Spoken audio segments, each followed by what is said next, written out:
तो हाँ दोस्तों, थोड़ी खांसी वासी की वजह से तबीयत थोड़ी खराब थी, पर right now I am feeling better और ये जैकेट मुझे पहनना पड़ रहा है, ज्यादा अच्छा लग रहा है मुझे। यार अब बात करते हैं क्रिस्टियानो रोनाल्डो के ऊपर। यार रोनाल्डो ने कुछ समय पहले भी स्टेटमेंट दी और अभी भी शायद कहीं उन्होंने कुछ स्टेटमेंट दी है। पहली बात तो रोनाल्डो की स्टेटमेंट्स यार काफी पोलराइजिंग होती है, अगर मैं ये वर्ड यूज कर सकता हूँ। I am not a Ronaldo hater, I respect him as a rival, क्योंकि भाई ऑब्वियसली हमेशा ये अपोजिंग टीम में ही खेले हैं। पर अगर मैं कहूँ तो काफी पोलराइजिंग स्टेटमेंट्स आती है। अगर आप रोनाल्डो के पिछले 10-15 साल की स्टेटमेंट उठा के देख लो तो आपको जमीन आसमान का अंतर देखने को मिल जाएगा। ठीक है। And it will seem like कि अगर उन्होंने वो चीज अकम्प्लिश नहीं किया तो वो उस पे कुछ ना कुछ निकालना चाह रहे हैं, बट ठीक है। तो जैसे इन्होंने कुछ समय पहले कहा था, I was the best goal scorer this season, imagine beating young animals like Holland, I am proud and I will be 39 soon, I like when people doubt again about me and when I am successful I don't get affected by the criticism. यार पहली बात तो 39 की उम्र में 50 गोल मारना भाई बहुत बड़ी बात है, बट अगेन हाँ बहुत प्लेयर्स यूरोप से गए हैं सऊदी में। पर सऊदी की सिर्फ एक, दो या तीन टीम्स में मैक्स टू मैक्स बड़े प्लेयर्स गए हैं। बाकी जो सऊदी में बची हुई 20 में से जितनी भी टीम्स बची हुई हैं, आप देख लो वहां पे कोई वो नहीं है। ठीक है।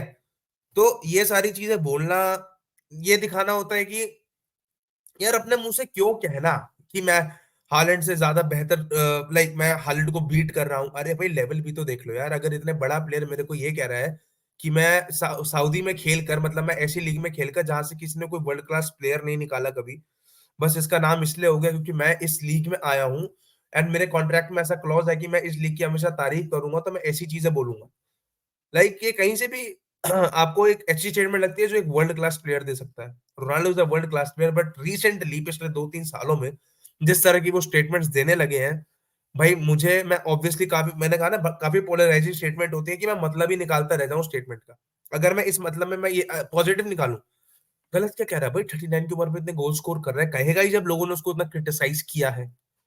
ठीक है, एक ये पॉइंट।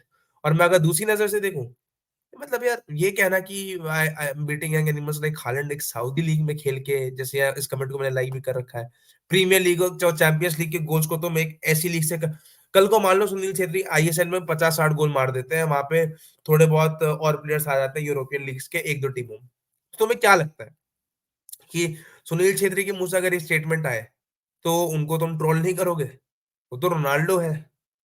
तो वही मैं बात कहना चाह रहा हूँ कि स्टेटमेंट काफी काफी ट्रिगर करने वाली है कुछ फैन बेस को, चाहे वो मेसी का फैन बेस हो तो चाहे वो नॉर्मल फुटबॉल का भी फैन बेस हो। लोग ट्रिगर होंगे क्योंकि स्टेटमेंट काफी अटपटी सी है, टू बी रियली ऑनेस्ट। अगली स्टेटमेंट पे अगर मैं आऊं, जैसे ये तो बेस्ट गोल स्कोरर वाली थी। सऊदी लीग का लेवल पूछा गया तो बोला कि लीग वन से बेहतर है, ऑब्वियसली, क्योंकि भाई बार बार ऐसी, ठीक है मैं मेसी का नाम यहाँ नहीं लेता, बट अगर आपको लग रहा है कि लीग वन को आप झाड़ भर की लीग कहते हैं लोग कि हाँ क्या ही है, इस लीग में कुछ है ही नहीं। अगर मैं तुम्हें सीधी सादी बात बताऊं तो जितने सुपरस्टार्स आपको लीग वन ने निकाल के दिए हैं, सऊदी ने एक भी नहीं निकाल के दिया। हाँ सऊदी की टीम में बहुत पहले लेजेंडरी लोग रहे हैं, अलोविरान और ये सब रहे हैं जिनको मैंने फीफा कार्ड के थ्रू पहचाना। बट अगेन उस लीग से कोई इतना बड़ा प्लेयर नहीं आया अभी तक। अभी तो उन लीग्स को जापानीज लीग से compete करना है, इन सब लीग से compete करना है जो काफी बेटर है। पहले सऊदी लीग को एशिया में बेस्ट लीग बनना है, उसके बाद जाके सऊदी लीग जो है यूरोप की लीग से compete कर पाएगी, अगर मैं सच सच बताऊं। तो सऊदी का लेवल लीग वन जितना है, अगर मैं रियलिटी चेक पे आऊं, सेल्टा विगो से अल नसर का मैच हुआ था, Celta Vigo is a relegation fighting team in La Liga and 5-0 से ठुकाई हुई थी। लीग वन ने कितने बड़े बड़े सुपरस्टार्स निकाल के दिए तुम देख लो, जिनेडिन जिडान लीग वन से आया है, तुम्हारा किलियन एम्बापे लीग वन से आया है, तुम्हारा इवन बेंजेमा लीग वन से आया है। वहां पे फुटबॉलिंग स्ट्रक्चर अलग लेवल पे इंप्रूव है। अगर एज अ लीग बात करूं, हाँ पीएसजी डोमिनेंट है, बट अगेन वहां पे तुम्हें काफी टीम्स दिख जाएंगी जहां से काफी यंग टैलेंट बाय करके बड़े क्लब्स में जाते हैं, तो इस पर्सपेक्टिव में लीग वन का बहुत बड़ा हाथ है। ठीक है। और लीग वन की जहां तक इंप्रूवमेंट की बात करूं, इंप्रूव नहीं हो पा रही है, तो भाई सेम चीज ला लीगा में भी है, सेम चीज तुम्हारी बुंडेस लीगा में भी है। ठीक है। एंड सेम चीज सीरिया ए में भी बहुत टाइम तक रही थी, जब जुवेंटस थी, जुवेंटस ही डोमिनेट करती थी। तो ये चलता आता है। एंड अगर आपको लगता है कि सीरिया ए में आपकी सऊदी लीग में कंपटीशन है, तो कुछ कंपटीशन नहीं है वहां पे। ठीक है। अल नसर इतने पॉइंट्स पीछे है तुम्हारी तुम्हारी अल हिलाल से। अल हिलाल टॉप पे है, मुझे इसलिए पता है क्योंकि जब हारी थी अल नसर अल हिलाल से 2-0 या 3-0 से, तो वो चीज मैंने देखी थी, सिंपल। मतलब वो स्कोर लाइन मैंने देखी थी और फिर मैंने टेबल देखा। तो सिंपल सी बात, ज्यादा व्यूअरशिप का ये मतलब नहीं है, वहाँ व्यूअरशिप इसलिए आ रही है क्योंकि भाई रोनाल्डो को देखने के लिए उसके फैन जाएंगे, बहुत लोग जाएंगे। मेसी भी जाता, जैसे MLS है तो मेसी को देखने के लिए लोग जाएंगे ना, सेम चीज है।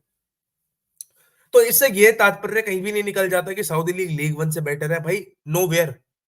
एक हाईलाइट पाने से, एक centre of attention, star attention पाने का ये मतलब नहीं है कि ओवरऑल लीग का स्ट्रक्चर उनका काफी बेहतर है, कुछ भी नहीं है। अगर वो पैसा लगाएंगे भी ना तो मतलब जहां ज्यादा पैसा होता है ना वो शोबाजी के लिए लगता है। तुम्हारी फ्रांस में एक तरीके से फुटबॉल कल्चर है, चाहे टॉक्सिक है फ्रेंच नेशनल टीम के लेवल पे, बट लीग लेवल पे एक फुटबॉल कल्चर है, ठीक है। एंड फुटबॉल कल्चर एक अलग चीज होती है, एंड ऐसे शोबाजी करना एक अलग चीज होती है, ठीक है। तो ये दुबई, UAE जितने भी हैं ये सारे शोबाजी टाइप के ही हैं। इनको पता है फुटबॉल में पैसा है तो वह इन्वेस्ट कर रहे हैं, ठीक है। बट जो चीजें कल्चर से शुरू होती है उससे आप कभी कंपेयर ना ही करें तो बेहतर है। एक लीग जो इतने टाइम से लीग 1 है, आई am not supporting league 1 year, but मैं ये कहना चाह रहा हूँ कि कंपैरिजन बहुत ही बेतुका है। अगर मैं ऐसे तो मैं जर्मन लीग को उठा के बोलता हूँ 10 साल से बुंडेसलीगा तुम्हारी बायर्न म्यूनिख की जीती है। पर भाई बुंडेसलीगा में तुम देखो ना क्या कल्चर है, किस तरीके से खेला जाता है, क्या है। ग्लैडबैच हमेशा हरा देती है बायर्न म्यूनिख को कितनी बार। तो आप नहीं कह सकते ऐसे, तो यार ये सब चीजें ना ही कहो तो बेहतर, ठीक है। ये कुछ ज्यादा ओवर स्टेटमेंट है, अभी भी ये ओवर स्टेटमेंट ही है। एंड ये मैं अभी भी बता रहा हूँ कि सऊदी लीग की 2-3 साल की चांदनी है, एंड वहां प्लेयर जा भी रहे हैं तो पैसे के लिए, और वहां से निकलना भी चाह रहे हैं प्लेयर्स। हेंडरसन निकल गया, तुम्हारा बेंजेमा के भी निकलने की रिपोर्ट्स आ रही है। समझो भाई, अच्छी चीज नहीं है वो, तो ये ब्रांड एम्बेसडर है, पैसे दे रखे हैं, कॉन्ट्रैक्ट में क्लॉज है, तो अच्छा बोलना ही पड़ेगा, अगेंस्ट नहीं बोलेगा बंदा। आगे चलते हैं, जो रीसेंट स्टेटमेंट आई है अगर मैं उस पर भी बात करूं देखो, जो फीफा द बेस्ट का अभी अवार्ड मिला था, पहली बात तो वो क्रेडिबल नहीं था इस समय, ठीक है। रोनाल्डो की स्टेटमेंट है Ballon d'Or and the best FIFA the best are losing credibility, ठीक है। तो जिस पॉइंट से ये बोला गया, मेरी बात तो मेसी को मिला, रोनाल्डो उस पे ऐसा कोई पोलराइजिंग स्टेटमेंट ना दे तो भाई अलग बात है। मैं अभी पूरी स्टेटमेंट पढ़ के बताऊंगा, मैं ओवरऑल अपना ओपिनियन दूं। 2023 का FIFA the best Holland deserve करता था। अब इसमें आप ब्लेम किसको करोगे, मेसी को, या एक आप लूका मॉड्रिच या वाल्वर्दे को ब्लेम कर सकते हो जो मेसी के पोजीशन में खेले बट उन्होंने मेसी को वोट किया। तो हाँ, वोटिंग सिस्टम चेंज होना चाहिए, हो सकता है, ठीक है। पर ये जो स्टेटमेंट रोनाल्डो ने कहा कि ये they are losing their credibility, भाई जब मेसी डिजर्व करता था जीतना, जैसे 2000, मैं तो कह रहा हूँ मेसी 2019, 21 और 23 में जो बैलन डोर जीता है, मेसी तीनों डिजर्व करता है। 2019 में इसलिए, पहली बात बता दूं, डिफेंडर्स को इतनी क्रेडिबिलिटी मिलती ही नहीं है बैलन डोर में। जाके चेक कर लो लास्ट टाइम कोई डिफेंडर कब जीता था। 2021 में तुम लेवांडोस्की लेवांडोस्की जितना कर लो, उस सीजन लेवांडोस्की ने सेक्सटुपल नहीं जीता था एंड मेसी ने उस सीजन कोपा डेल रे जीता, उस बारसा टीम के साथ जो इतने डाउनफॉल में थी। दूसरी चीज आपका क्या कहते हैं, कोपा अमेरिका जीता, ठीक है, डोमिनेट करके।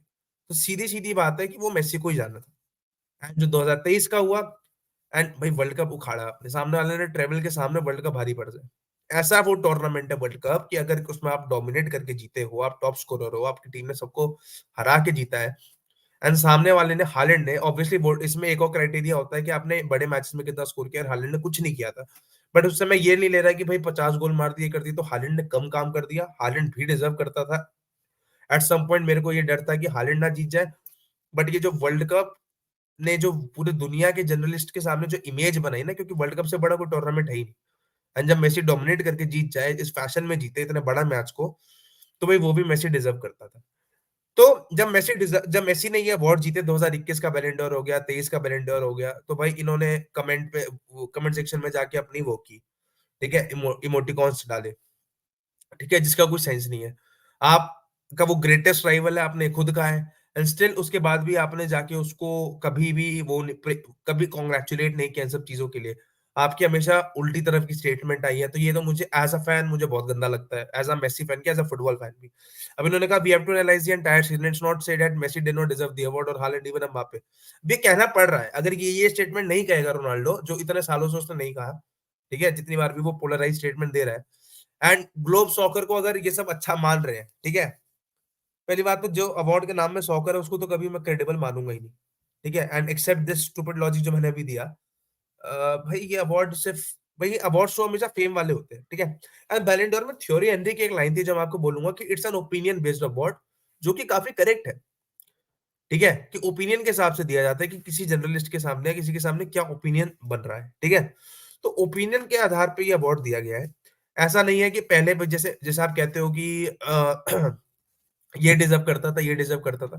जब थियोरी हेनरी को जीतना था और वो नहीं जीता था, कोई और प्लेयर जीता था, तो ये चीजें बहुत टाइम से चलती आ रही है कि ओपिनियन के हिसाब से ऐसा नहीं है कि कोई ऐसा प्लेयर जीत जाता है जो बिल्कुल भी डिजर्व नहीं करता, ठीक है। बट मेरे हिसाब से मेसी टाइप का प्लेयर और जिस तरह के उसके सीजन जाते थे, ही डिजर्व्ड ऑल हिज 8 बैलन doors. The only trophy he never deserved is his FIFA the best 2023 जो अभी दिया, एंड उसके साथ मेसी ने अब तक कोई एक फोटो तक पोस्ट नहीं किया, उसके बारे में कुछ बोला भी नहीं है, और आगे आके एक स्टेटमेंट वो दे भी देगा कि Holland deserved it more than me, ठीक है, जो उसने आज तक किसी अवार्ड के लिए नहीं बोला। मतलब उसने ये बोला है कि हालैंड आल्सो डिजर्व दिस बैलेंड, मतलब दिस बैलेंड, मतलब वो भी, उसने इतना अच्छा किया कि वो भी डिजर्व करता था। बट कोई नहीं, वो बाद में जरूर जीतेगा, मुझे लगता है कि मेसी ने अपने मुंह से बोला था, लेवा के लिए बोला था वो 2020 का डिजर्व करता था, ठीक है। एंड आगे इंटरव्यू में जाके उसने क्लैरिफाई किया था 2020 का करता था, 21 का नहीं, 21 का मैं करता था, सीधा बोला था, ठीक है। तो मैं ओवरऑल ये कहना चाह रहा हूँ कि ही डज नॉट केयर, वो अवार्ड लेने भी नहीं आया, ठीक है। एंड मुझे खुद एज अ मेसी फैन पता है कि वो भाई हालैंड पे जाना था, क्योंकि जिस टाइमलाइन पे वो अवार्ड था, मेसी को नहीं जाना चाहिए था, ठीक है। अब जैसे ये आपकी यूरोपियन गोल्डन बूट होती है, ठीक है, तो गोल्डन बूट है, वो गोल्स के हिसाब से दिया जाता है, उसमें भी मेसी आ गया, तो यू कांट से ये सब चीजें, ठीक है। एंड अगर अच्छी बात है कि रोनाल्डो इतना क्रिटिसिज्म झेलने के बाद, जो आगे उन्होंने स्टेटमेंट दिया, मैन यूनाइटेड में इतना सब होने के बाद भी उन्होंने 50 वगैरह गोल मार दिया और उनको लग रहा है कि वो अच्छा है, अच्छी बात है। बट उस लीग का लेवल नहीं बढ़ जाता इससे, अगर आपने 50 गोल मार दिए हैं। आपके 50 गोल मारने के बाद भी आप इस साल शायद लीग ना ही जीत पाओ अपनी। I am not a Ronaldo hater, but मेरे को ये पोलराइजिंग स्टेटमेंट से काफी दिक्कत है, टू बी ऑनेस्ट, सत्य ही बोलूंगा मैं। एंड अगर टॉक्सिक फैन बेस को ट्रिगर हो रहा है तो हो, पहली बात तो मेरी इतनी वीडियो की रीच ही नहीं है, पर अगर कोई ट्रिगर हो रहा है तो हो जाए, ठीक है, एज सिंपल एज दैट। सत्य यही है कि इसमें कुछ चीजें वैलिड है एंड कुछ चीजें काफी पोलराइज्ड है, जैसे Saudis better than league one या उसके लेवल का है, बिल्कुल भी नहीं। आपका बैलेंट डोर फीफा द बेस्ट अपनी क्रेडिबिलिटी खो रहे हैं। कुछ पॉइंट पे वो सही बोला जा रहा है कि सिस्टम, वोटिंग सिस्टम थोड़ा चेंज करना चाहिए, वो सब चेंज करना चाहिए, but it does not mean कि वो मेसी को नहीं मिलना चाहिए, ये भी मैं बता दूं, ठीक है। बल्कि मेसी की तरफ से ऐसी कोई स्टेटमेंट्स नहीं आएंगी, वर्ल्ड कप हारा, सब किया, सब उसके करियर में डाउनफॉल आया, उसने कभी ऐसी कोई स्टेटमेंट्स नहीं दी रोनाल्डो के अगेंस्ट या किसी के भी अगेंस्ट, ठीक है। And Ronaldo speaks too much in the opposite direction. एक टाइम पे उन्होंने जावी को रोस्ट कर रखा है कि यार कतर में खेल रहे हैं तो he has lost his credibility in 2015 and now when he is playing in the Saudi it became a credible league. ऐसा नहीं होता है, ठीक है। इनकी स्टेटमेंट थी कि मैं यूएई, दुबई, इन जगह जाके रिटायर नहीं करूंगा, and right now you are having your career here. So ठीक है, टाइम के साथ चीजें बदलती हैं, बट आपके स्टेटमेंट को ज्यादा बदलते हुए आ रहे हैं। पहले आप गोल्डन बूट को आपने बैलन डोर को प्रायोरिटी दी कि मुझे मोस्ट जीतना है, फिर आपने कहा कि नहीं, गोल्डन बूट ज्यादा डिजर्विंग है, बैलन डोर तो सिर्फ ओपिनियन बेस्ड है, वोट बेस्ड है। उसमें भी जब आप नहीं किए तो मतलब समझ जाओ, मैं ओवरऑल ये कहना चाह रहा हूँ कि स्टेटमेंट बहुत ज्यादा बदलती है, एंड ये ही एक रीजन होता है कि जहां मुझे लगता है कि ये जो रोनाल्डो का टॉक्सिक फैन बेस है, ये कुछ ज्यादा ही टॉक्सिक होता जा रहा है। बाकी यार, will see you अल्टिल next time. And यही वीडियो मुझे यहाँ तक बनानी थी, एंड मुझे नहीं लगता इसके अलावा किसी चीज पे इस पे बात करनी बनती है। मुझे को सीधा सीधा जो लगता था मैंने अपना ओपिनियन दिया, ठीक है। इट्स नथिंग अगेंस्ट रोनाल्डो और nothing in favour of Messi. It's basically कि मुझे क्या चीज सही लगती है, क्या चीज गलत लगती है, एंड क्या चीज एज अ फुटबॉल फैन, ठीक है, एंड क्या चीज उस उन स्टेटमेंट्स में गलत बोली गई है, यही था। तो कोई हेट नहीं आया, नॉर्मल सी वीडियो बनाई गई है, किसी को ट्रिगर होना है तो हो, ठीक है। ये तो मैं इसलिए बता देता हूँ कि अंत में भाई मेरे ऊपर ना चढ़ जाए लोग, इतनी अभी रीच नहीं है, बट कभी ना कभी तो आएगी ना। तब तक के लिए नेक्स्ट टाइम, एंड फिर